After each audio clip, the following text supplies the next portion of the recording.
रमजान आ गया है, मगर क्या सिर्फ कैलेंडर बदला है या हम भी बदले हैं? ये वो महीना है जिसमें कुरान पाक नाजिल हुआ, जिसमें जन्नत के दरवाजे खोल दिए जाते हैं और जहन्नम के दरवाजे बंद कर दिए जाते हैं। सोचो, अगर इस महीने में भी हम न बदले तो फिर कब बदलेंगे? रोजा सिर्फ भूख का नाम नहीं, ये आंखों का भी रोजा है, जबान का भी रोजा है, दिल का भी रोजा है।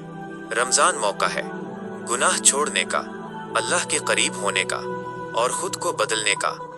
रोजा हमें सिर्फ भूख और प्यास बर्दाश्त करना नहीं सिखाता, बल्कि गुस्से और जज्बात पर काबू पाना भी सिखाता है।